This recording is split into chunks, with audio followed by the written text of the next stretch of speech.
This is the ERP Advisor. Today's episode, ERP Implementation Case Study Series, Manufacturers.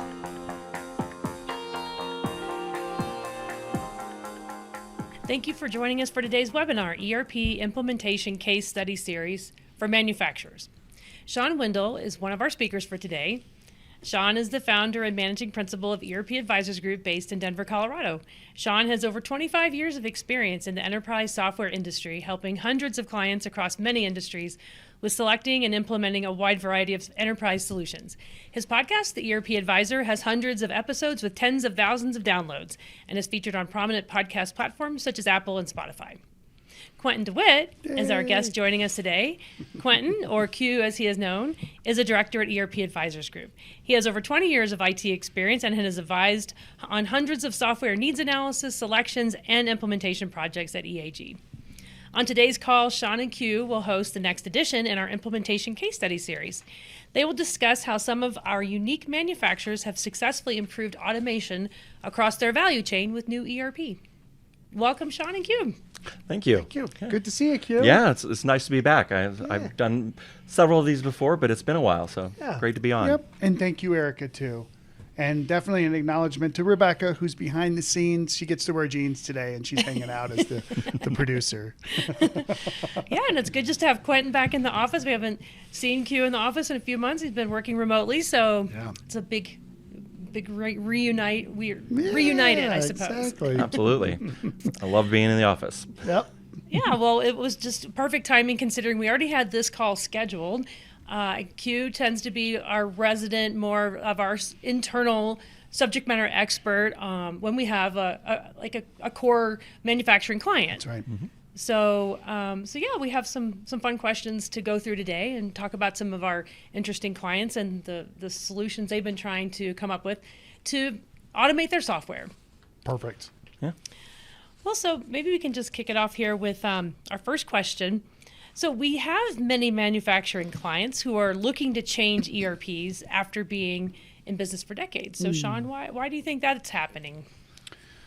Oh, man, is that happening. I think with both of you guys, I've been on different trips now, and just even over the last several weeks, and we've visited some clients on site, some prospective clients, and definitely all of them had systems that were pretty old, frankly.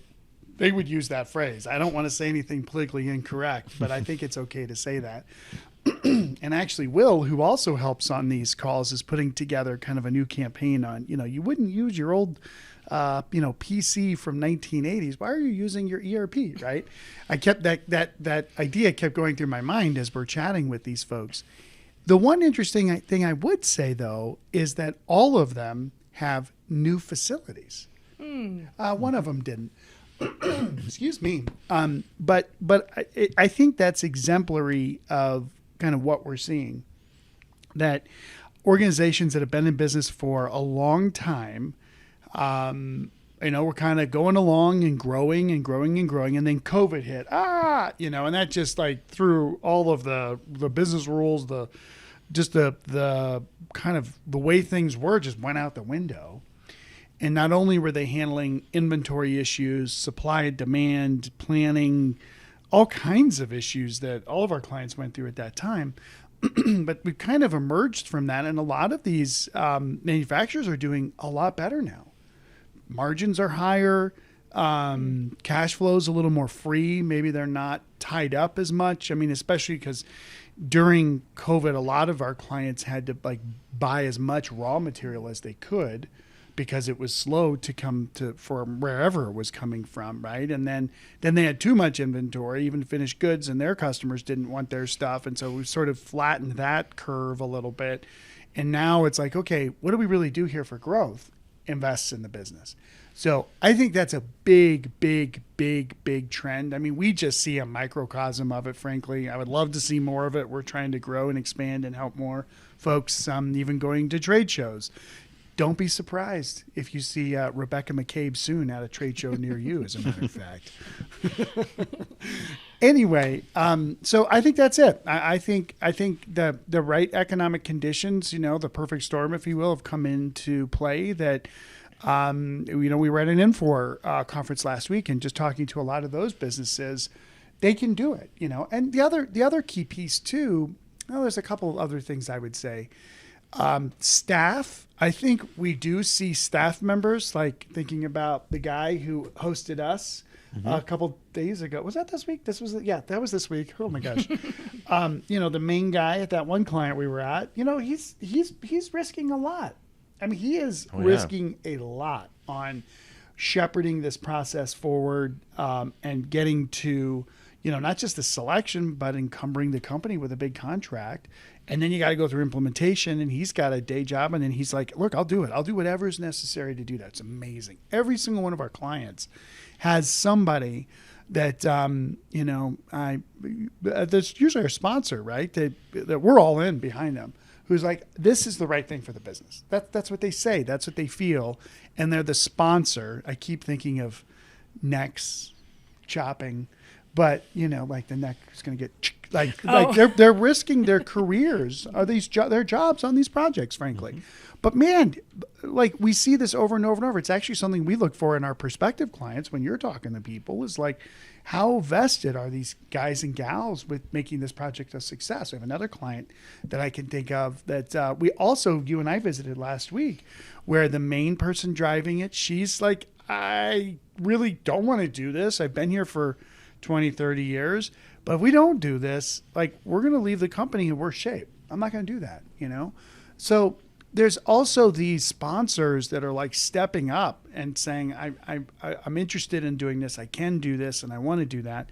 And the last factor I would say too is there are great enterprise software options in the market. You don't just have one or two vendors. There are 5 or 6 or 7. The short list is still pretty short, frankly.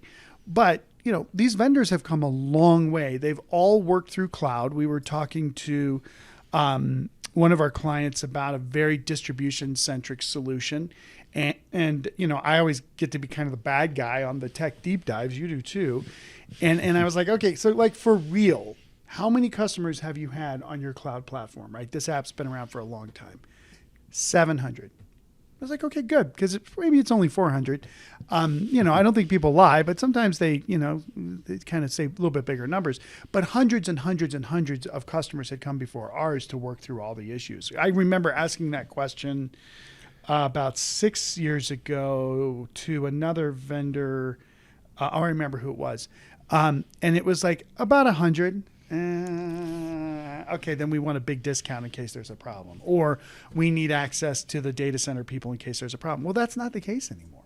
So those factors all sort of lead to this point of like some of the most phenomenal companies I've ever gotten the pleasure of or even, had the honor of working with are like, okay, we're ready to do this. It's like, okay, let's go. That's a long answer, but that's kind of what's going on.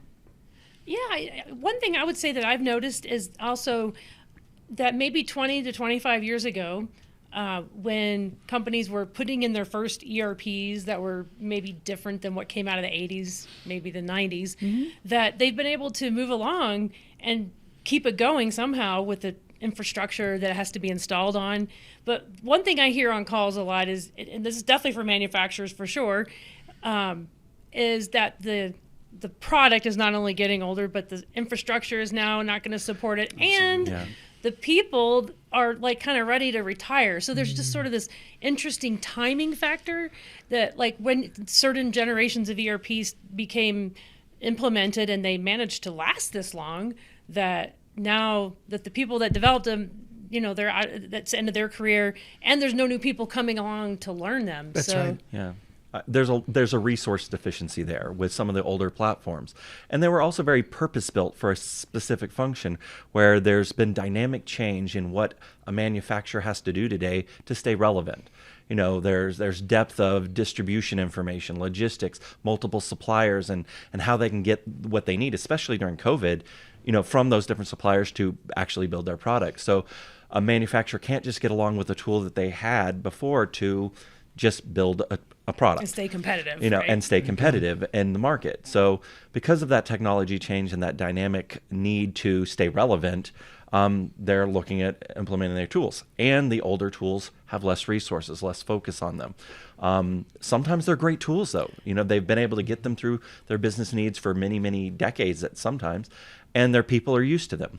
So there's a lot of a paradigm shift in how they really approach manufacturing in today's world. Yeah, so that's right. That drives a lot of the need for change as well. I do hear that on the calls, that clients or prospects really, we actually like the tool. It actually works. It's a good workhorse, but there's just nobody left that's going to support it. So I think that's why people listen to this podcast, right? Because they kind of know that a little bit. They feel it. Maybe they're running and they're like, I'm really bored. I'll listen to ERP. Hey, that's cool. I'm not judging you. I love that. But you're right that there's a recognition that like we got to do something. So good. And Q, I think kind of what you were starting to allude to, there's this, how does the addition of adjacent services impact a manufacturer's requirements when confronting an ERP selection? Because we have a lot of clients and prospects that come to us that it turns out, oh, wait a minute, you're not really just a manufacturer. Yeah, it's really a mistake to just think of an organization as a manufacturer anymore. You used to be able to just go, hey, I'm a manufacturer. I need a tool that does manufacturing. But today, you're looking at all sorts of services. Depending upon your model, you may be doing design, engineering, development of a tool, blueprints or CAD drawings of something. And that's no longer a separate function. It needs to tie into the manufacturing process. So you have to convert all of that. There's services. You may be going out and doing a project. It may be on-site specifications that you're taking. It may be related to construction. You're building something for an installation. And so you really have to tie all of that together to get the product built. And then you have to deliver it. And distribution is sometimes overlooked as part of manufacturing. Yes, we're a manufacturer, but getting the product to the customer is very important. And there are thousands of different ways to do that. So those adjacent services from an ERP perspective really change what you're needing from a platform, because there are tools that are purpose-built for make to order. If you're going to be doing repetitive and just the same thing over and over, great. That's one way. But if you're doing make to order, you really have to get those specifications. You may need CPQ or configure price quoting to design and structure that. That has to push through maybe multiple departments before it even gets to the shop floor to build it. And all of those different departments have to check specifications. Maybe they're tracking costs, and that's you have a big to account one, isn't for it? that. Like when you have all those different departments, it's going through. It seems like tracking the cost is a big pain point. It is. Almost every client that we work with on the manufacturing side of things, job cost and the cost of the good, the finished good, is extremely important to them. And most on older systems, it just wasn't as important. They were doing it outside of the system. They were averaging it. They were measuring it in different ways, but it wasn't a core function. Now, with all of the different touch points and that data and the analytics-driven decision-making becomes much more relevant to keep your costs in the right area. So you have to collect out all that information, and you have to operate off of that. And then you make adjustments. Maybe you're spending 3 times the amount that you estimated in one step of the process, and you never even knew it. Yeah. Maybe you're still in the black, you're still making money, but you could be much more efficient and make better decisions. And so that's where these peripheral functions are very key. I could talk all day about that, but I think that's enough. Shawn, anything to add on that? I think that's good, yeah, because that's sort of a good background, I think, for some of the case studies we're going to talk about. Yeah, what we're really doing is a case study series. And so we have some specific situations of certain clients. We're not going to use their names, just some high-level descriptions, and how they really were able to reach a successful go-live. And so we have, Shawn, maybe we'll take this first one. I think this was one of your clients. Sure. Services for the elevator industry, parts, manufacturing, kind of the full kind of life cycle of what you could do for an elevator client, right? So what were their main requirements going into the ERP selection? Well, we did talk recently about the private equity sort of case studies, right? That was, I think that wasn't last week. Was that a few last weeks week? ago. 2 weeks ago. Good. Okay. Shoo. Man, the time's just like, I'm like creating my own time right now. It's great. It's great because there's so much stuff going on. I love it. So this was a private equity play, And I think the study here could be applicable not just to that one industry, but to any industry where a company is building parts that go into another machine, escalators. I mean, that's kind of the same thing as an elevator. Airplane, aerospace. We've got another client I'm thinking compressors that Q worked with that makes parts for robots, robotic arms and stuff. So it's the key thing with this particular company, though, was it was high growth, and it was definitely synergistic savings, meaning acquire multiple businesses and sort of eliminate costs, mostly headcount because it was duplicative. But the real play was the adjacent services for sure. So if you look at an industrial customer like commercial real estate, people that own buildings that need their machines in their buildings, the maintenance on the machines, right? It could be an HVAC system or whatever. We have those clients too, multiple clients like that. But what these guys were really looking to do was again, have the parts, and they made parts, right? But they also bought parts and brought those in. So it's almost a distribution model. But then they would go and have the people that would go on site. So they had the field services requirements, the repair, the dispatch, job cost, all that ticketing, all that kind of stuff. But then they also sort of had this recurring model that was growing too, of just ongoing support that was like annual costs. So contract for service, like a contract for the inspections, service, which sort of almost looks a little bit like a software company, right? And then they actually did have monitoring software too that they were writing, so that they could do preventative maintenance. So it's really pretty cool, right? Because that's where you see the benefit, I think, of a private equity investor who has the ability to look across what one individual company is doing and link them, but then also provide some innovation and free up the owners who are working day in and day out trying to just get the next, hire the right people, get the next job done, create the next customer. In the back of every owner's minds, I mean, we were talking about that this morning, there's always some really cool idea that would be amazing to bring to the market. Always, always, always. Mine is that we will have a free assessment tool that we will, I'm going to just tell you this right now, Rebecca, and the rest of the people, that on our postcards, we're going to say, go to this site and you can run an assessment tool on your ERP, and we'll give you a report when you call us and just tell you how it is. That's easy, super easy, but you're going to get some real-time feedback, right? This particular client, what they wanted to do was, again, notify their customer, the commercial real estate management company. So it's not the company that owns the building, right? It's the company that manages the building, to say, hey, you're about to have this happen. We're going to come out proactively and do it, and you're going to pay us.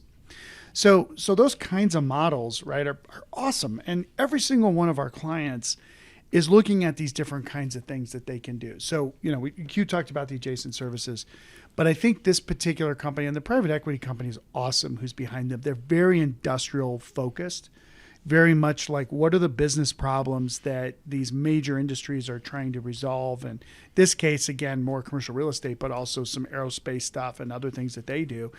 And that's super cool then to sort of extrapolate out of all that for a minute and then say, what does that mean for software?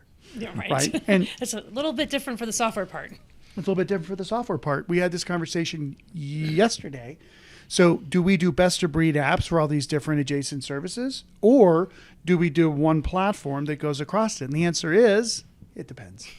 Always it depends.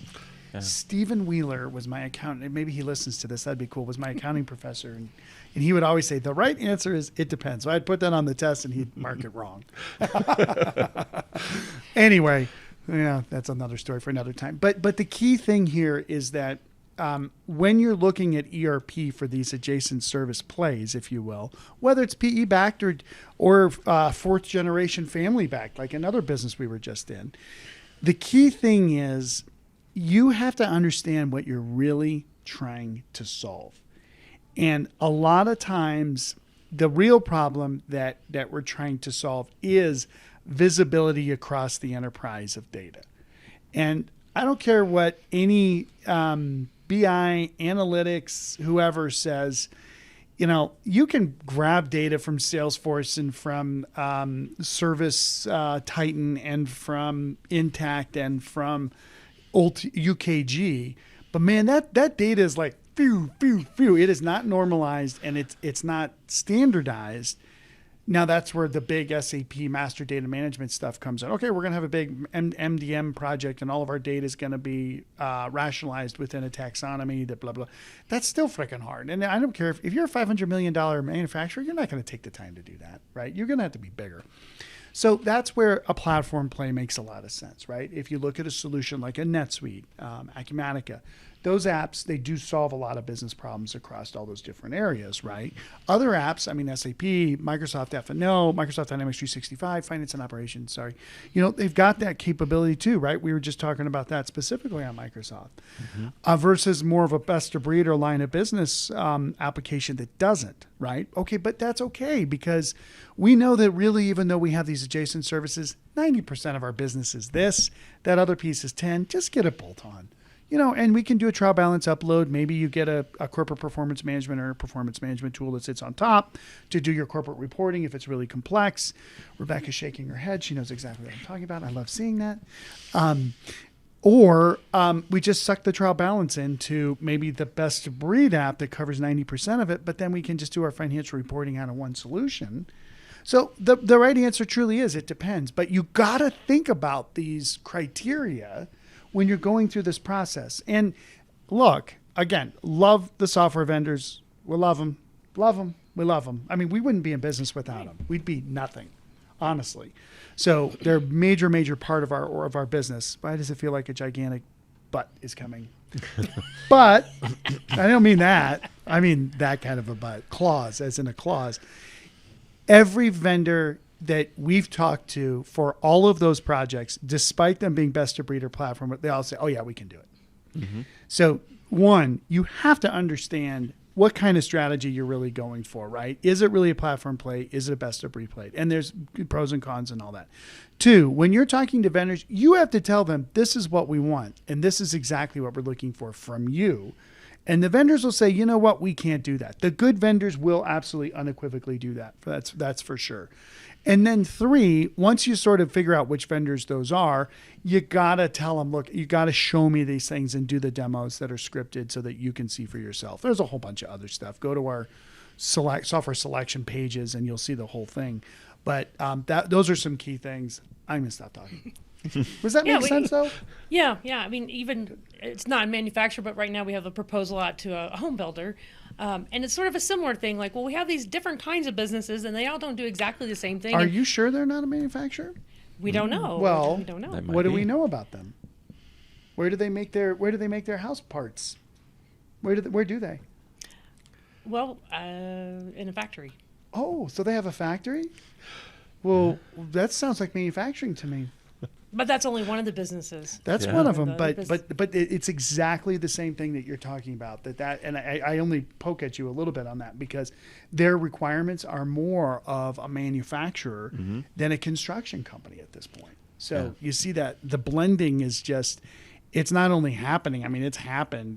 And again, do they go to a construction management system? Makes me, sorry. It's where that goes like, oh God, don't do that, right? Or do they go to a manufacturing app? That's even more scary. Oh, you're talking about, there's actually two home builders. That's true. Right. Or do they go to somebody who can do it all, And that's what I'm trying to say. It's not easy to figure that out. Yeah. I would piggyback on that a bit. And even if they're building it, doing manufacturing, what type of manufacturing? Is that project manufacturing or is that more, repetitive manufacturing? And the systems involved with those two activities are very different. How you track it? What's the time to manufacture? Is this a 3-hour manufacturing process or is this a 4-month manufacturing process? 2-year manufacturing. Exactly. And all of those concerns depend upon the business and vary greatly in what a manufacturer needs in a software platform. And while software vendors will come and say, yes, we can handle all of your manufacturing needs. But And I think there's also another dimension that does come in there, and this kind of leads into our next case study, is that how big is the total company size? Because maybe like the one we just mentioned, they were not maybe terribly big to start with. This next one is not terribly big. Now, if you're talking, you get more in the hundreds and hundreds of millions of dollars, you have more options to consider, like how much you can spend on software, going slightly bigger, slightly smaller. But, even in this one where we had the international roll-up of specialized manufacturing and distribution for HVAC industry, what were their main requirements going into their ERP selection? That is a great question, because you go, oh, they're, an HVAC manufacturer. Sounds pretty straightforward. We go in there. But you said something there. It's a roll-up, an international roll-up. And we had at least 4 different businesses all doing HVAC type manufacturing in 4 different ways, in 4 different systems, in 4 different locations, needing to tie things together. Some of it was outsourced third-party manufacturing. Some of it was to their parent organizations. Some of it was designed, specified specifically to a particular installation. So it was a little bit of construction manufacturing in there as well, where there's CPQ involvement and specifications. And when you add an additional layer to that of complexity of compliance, building codes, and having to meet state and locations-based building codes. So you and what happens if you're international? You're U.S.-based, Canada-based, Mexico-based, all different requirements. And you have to track that back to the manufacturing process, say, which components can we use at that particular location for that particular product line? So the variance is so great in a case study like that, what one system is going to be able to do that. If you're going for that platform play to try to tie that all together, you have to be very careful to get the right system.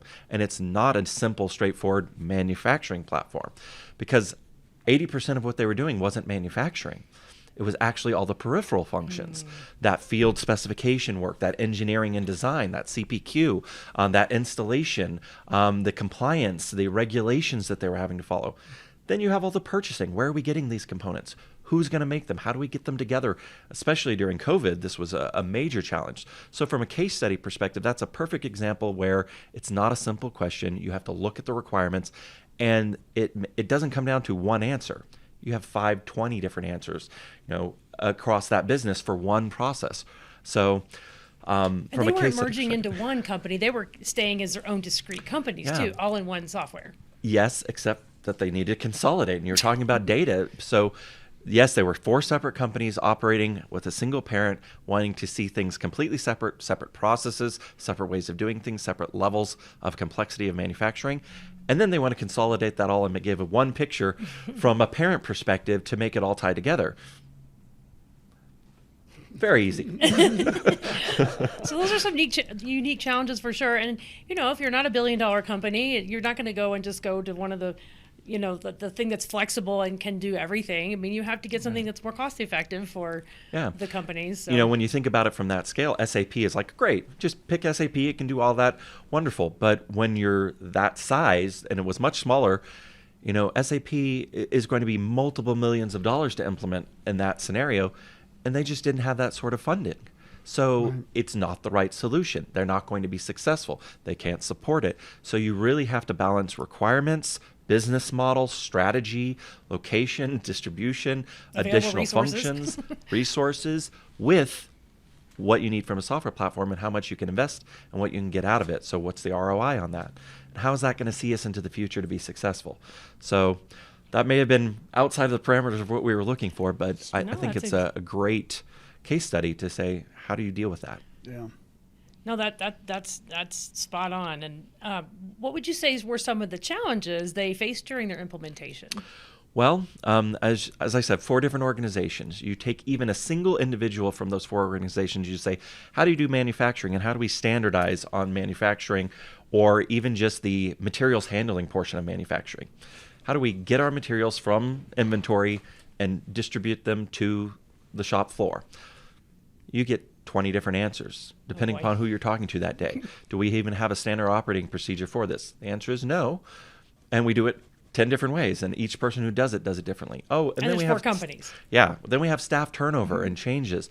And we have mandates from the parent company. So Unique challenges are around standardization, alignment across multiple organizations, standard operating procedure and best practices that can be followed, and determining those. And then there are the gaps, there are the one-offs, and having to define those for each individual business and bring that all together for a solution that can handle all of that. So were they able to come together, the 4 different companies, to say, well, we'll give in on this part of it, you're going to give in on that, and so we do come up with an SOP? Or Yeah, actually, the way we approach that particular case is that we chose one of the 4 to start with, to template, to kind of give a baseline parameter, with the other 3 involved with that one's procedural and functional specifications. Okay. Not changing them for that one, but we sequenced it based off a priority. We said we're going to template off of this one, and then we're going to roll out with adjustments to the next most priority one, and then take that template and adjust it and add to that standard procedure and best practices to build upon that. So it organized it in a fashion where you could take a base platform, have multiple entities in it, spin up one entity, then go to the next, spin that up with some variants, some changes, but based on maybe a 60 to 80% profile or template from the original, and grow on that. It allowed the organizations to string it together, to start building standard operating procedure and a baseline of functionality, and find efficiencies where before it was a lot of confusion. There's a really good lesson learned in that, for sure, that I want to reiterate for everybody who's listening. First off, I have to take off my shoes so that you all can see my socks. Good. Anyway, if you want a pair of socks, Shawn at ERPadvisorsgroup.com, and I'll ask Rebecca to send them to you. But anyway, that was my terrible, selfless plug for the socks. Shameless self-promotion. Shameless self-promotion. Those are the lucky ERP Advisors Go Live socks. You need those. Yeah. Anyway, but to this point, there's sort of like a rationality to ERP.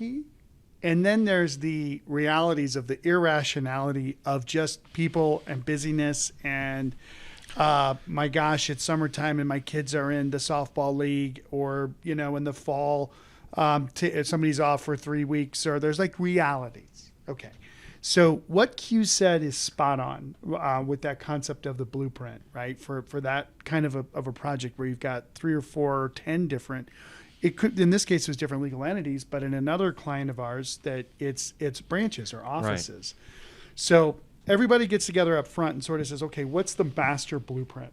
How's this really going to look, right? This isn't like construction where it's like, no, we're going to build this house. This is what it's going to be like for all the rest of the houses, like in Highlands Ranch where we used to live, where they all look the same.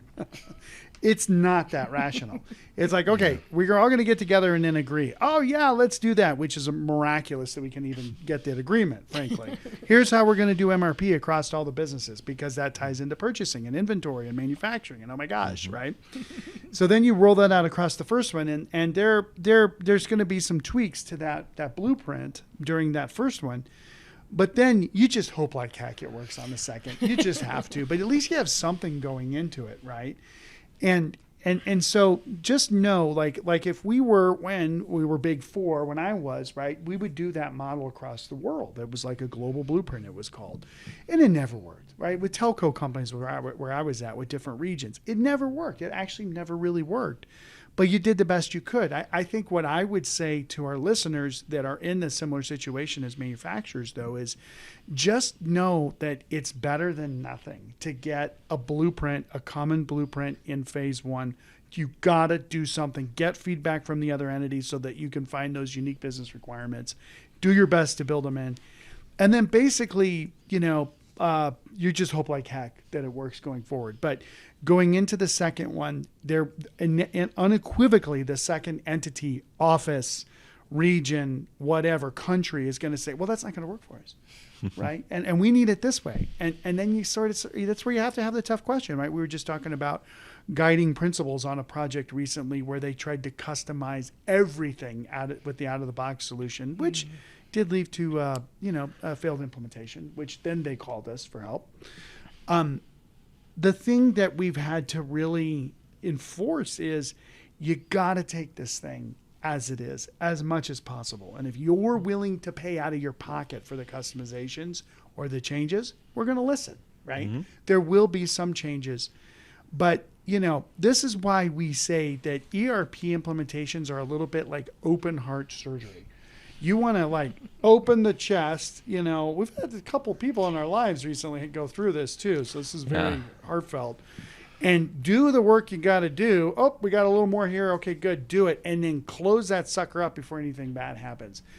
Just please get into the ERP to start with. We have another manufacturer that we're just having this conversation with where they want to do several major customizations. And we're saying, please just get into the app and see how you can do it today, because you got a ton of manual stuff today. Get into this thing, see how it really works, and then look at what those customizations are. So it's the same thing, I think, in this case study, Quentin, that you're talking about. Yeah. The one of the more complex but also more tech savvy companies was the first one chosen for those reasons. But then the second company, their business models are a little bit different, and there are going to be some differences that we think we got sort of handled in the blueprint for the first one. But I know that second one's going to say, it's not going to work. I'm done, right?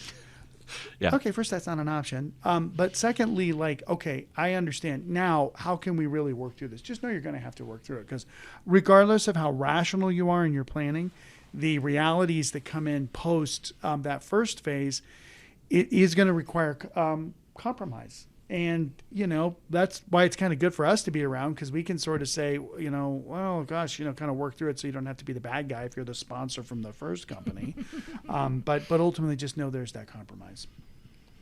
Yeah, that's definitely an interesting one. I can't think of another client we had that's just like that one before. Well, we've had several with similar issues. Similar issues, but not exactly identical.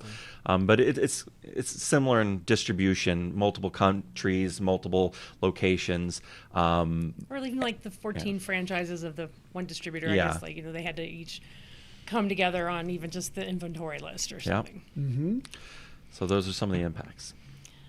Well, good. Sounds like they're moving along good. They are. So the last case study we have for this call anyway is an early stage startup that was building energy efficient AC, another HVAC, interesting, I guess. And they were looking to get to manufacturing quickly. They were kind of a startup. And, what were their main requirements going into ERP selection? That's a really interesting one, because as a startup, as in the R&D and developing the platform, prototyping, their manufacturing needs are vastly different than a fully operational manufacturer. They don't have all the automation. They don't have the bills of material. They don't even necessarily build all the parts or pieces. They may outsource that third-party manufacturing. And so when you look at that model, you've got to stand them up in something to get them running as an organization. And so that takes it away from all of the manufacturing requirements being the key focus and really looking at the business requirements. So how do we get the opportunities? Where are we going to put this in place? Additional like peripheral things for them were, yes, there's manufacturing, but are they even going to do it at all in-house? Or are they going to spin up another separate company to do the manufacturing, and then they operate as a sales, distribution, logistics, and data management company? And looking at that from a prototyping perspective, it becomes almost a utility. It's they're a manufacturer, but they're actually managed services, utility type organization, where they're going to find the opportunity, put it in place. They may even lease it for more of like a software as a service type perspective, and you're not even paying for the product. You're just paying for the interaction and the service. And so it's like leasing it almost. There's different perspectives on doing that. So the business model is totally different from a manufacturer. And so you get into, how do you get the business to the point where they can actually produce the product, get it out there in place? Manufacturing falls almost into the background. So basic flat bill of materials structure for right now, because they don't even have a full engineered BOM. They're prototyping, they're building units. What's more important is their funding sources, their opportunities. Where do they put it in place? Their relationship management. How do they gather and correctly analyze the data that they're going to receive from the system, and then give feedback? So all sorts of things went into that from a case study perspective that had nothing to do with manufacturing. And it was sort of like, we're going to build something. We don't even know if we're going to do it ourselves. But we have this whole other thing. But yet at the surface, they're a manufacturer. So that's that. The other side of that is startup. They're building up, and the business is not established. That puts best practices, like they want all the best practices, but they're not even ready to use them. And so they don't have any standard operating procedure. They don't have a functional area, and they don't know how they're going to operate. So you spend a lot of time looking at functionality and going, do we even need this? Is it necessary? And then what tools should we use to try to do that? Do we need it in one platform? Should we plan for the future, for this big, multi-billion-dollar manufacturing process? Or do we really focus on other aspects of the business? So from a case study perspective, that startup, even though a similar industry to those other manufacturers, completely different needs from a platform. And it is not cookie cutter. Yeah. And you go to the similar vendors that are the experts in manufacturing, they all say they can do it. And when you really put it on the line, you find out that, well, we need some other tool to do this, and we need some other tool to that, and we're not quite sure how we're going to tie this together. And that's just one layer. That's finding the right solution from a software perspective. But then you have to have experienced partners to put it in place. And when you go out there and look for a partner for that, you're looking for a manufacturing implementation partner. And they don't necessarily have experience with data and analytics or services or lease management or, the CRM aspect of it or any of that stuff, the field services aspect. So it creates challenges in spinning up a business and getting the right software solution for them that you wouldn't run into in an established manufacturing operation where you already know what you're trying to build and who you're delivering it to and how you're delivering it. And Q's had some pretty interesting industries, right? Not just HVAC, although you have had a lot of HVAC. There have been Jeez, several. a ton, actually. Big ones, medium, little startup, Yeah. but also like electric vehicles. Mm-hmm. We've had a couple clients there. We've had some quantum computing companies. Yep. And they all are in that same kind of a case study, aren't they? Where they're sort of like, well, okay, here's what we want. And they're like, all of them are like, okay, we know exactly what we want. And then you say, okay, so what's going to happen in 3 years? And I'm like, we don't really know. Right. Are you what type of organization? Right. Right. So meanwhile, when you're looking at software and best fit for software, you have to think with like all kinds of different factors. You have to think with futures, especially because that's a missing ingredient here. They're very focused as an organization on going, oh, we're going to build this thing. That's great. What are you going to be in 3? You pointed it out earlier. Is like, what is that goal? What is that future destination? What do we need to get there? Yeah. It's sometimes very different than what they think they need now. And so we as advisors are really looking at that future goal and that strategy and how they're going to get there, because startups, they have a destination in mind sometimes, but how they're going to get there, they don't always have the right plan. Yeah. And how does software help them get there? Because choosing the wrong platform today can make it impossible to get there in the future. That's right. And this is what I hear on the calls, like when I'm meeting with the prospects, and it's like the company, our client, eventually our client, or maybe they're our prospect, they have that vision of they know what they know.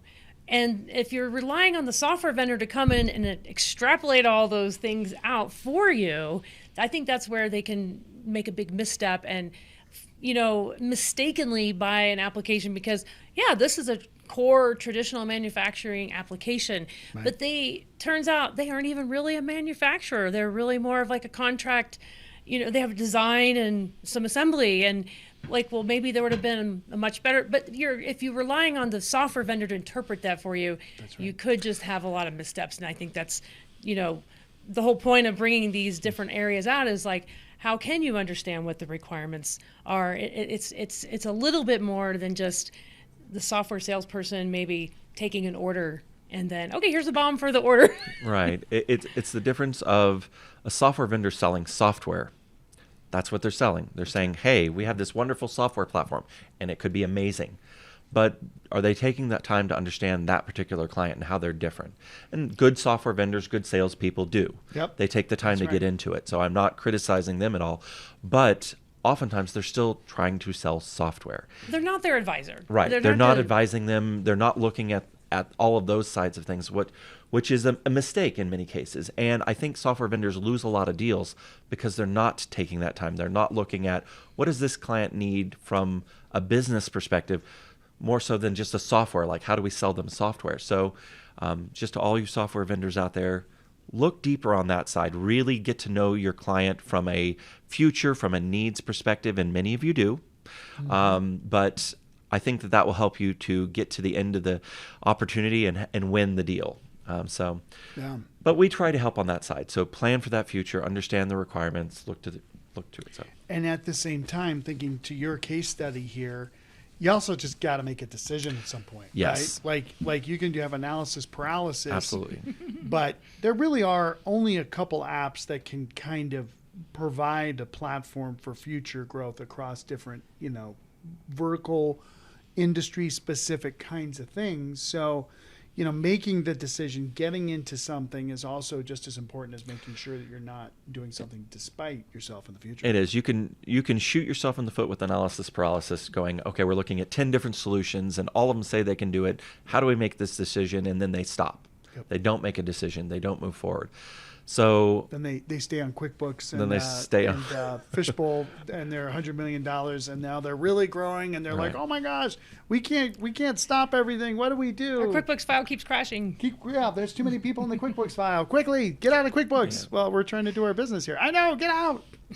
my recommendation on that is like, you're never going to find the silver bullet. You're never going to find the perfect solution from an ERP perspective because you have to get there. You have to optimize it. It's too involved to just find the perfect solution out there for most businesses. Yeah. So you need to understand that you need the vast majority of it right, and then make the decision, move forward. Because honestly, the software is only a small portion of it. So true. As long as you get the majority of the functionality you need, you can handle the rest with implementation, with change of process, with all that, which is going to come no matter what you do when you're doing an Yeah. ERP implementation. Another selfless plug here. It's not really for me, but it's for her. She is my wife. Quentin is our child. Didn't I say that the other day? Yes, you I was did. like, Quentin's my son. Oh, We've been Quentin's working not my together son. long enough. I know, right? It seems like it. Rebecca's a cousin. Just kidding. Will's like he's like a cool nephew. No. Okay. I wish. We're but an it feels ERP family. That's right. We're like the ERP family. All 30 of us are running around. Anyway, but that's also where you call Erica.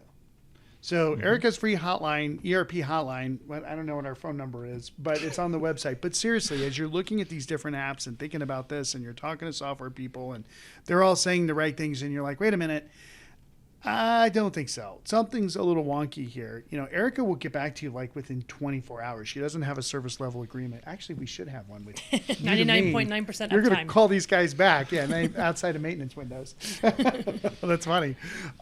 But seriously, that I've seen you be able to talk to people very quickly and just give them a little bit of guidance. And, maybe we help them, maybe we don't. But I do want to make sure that people listening to this call know about you. And you also have access to Q or to me or to others and can ask a quick question and just get people going in the right direction too. Because I think that's the whole purpose of these case studies is, you're not alone out there. There's other companies that have dealt with, startup manufacturers, but we're not really a manufacturer, but we really are, but we're really a subscription company, but we're really a field services company. Wait, what? Like, no, that makes a lot. I can think of 3 companies like that. Yeah. To mid-size manufacturers that are looking at growing legacy technology. I don't really want to change, but I have to, and I'm afraid because of the risk, like we heard yesterday, all the way to larger companies, even PE companies, and multi-regions, multi-country, multi-planets. Well, how do we bring all this stuff together? The right answer is there. The best answer is there. It does just take some help. And I think you do a good job, Erica, of really getting people going in the right direction. Thank you. I'm always willing to meet with people, even if they're on the small side. I can usually quickly help them separate out a lot of the data they've come across and help point them in the right direction. In fact, a prospect who's just down the road in that building right down there, he stopped by with some coffee gift cards as a thank you for the 2 free meetings. But So, even for mega multi-billion-dollar companies, we've been able to get on a call and say, you're wrong. Like, you guys are thinking about this completely wrong. You need to be thinking about it this way. And they say, you just saved us literally $10 million, and it was a free call. So keep it in mind. Well, great. I definitely appreciate both your time today. Thank you. Thank you again for joining us for today's call. Please let us know if we can answer any questions at all for you. Be sure to join us for our next webinar scheduled for Thursday, June 6th, ERP Implementation Case Study Series for construction and field service companies, where Shawn will review real case studies for construction and field service companies to evaluate the best practices that help them reach a successful go-live. Please go to our website, erpadvisorsgroup.com, for more details and to register. ERP Advisors Group is one of the country's top independent enterprise software advisory firms. ERP Advisors Group advises mid to large-sized businesses on selecting and implementing business applications from enterprise resource planning, customer relationship management, human capital management, business intelligence, and other enterprise applications which equate to millions of dollars in software deals each year across many industries. This has been the ERP Advisor. Thank you for joining us.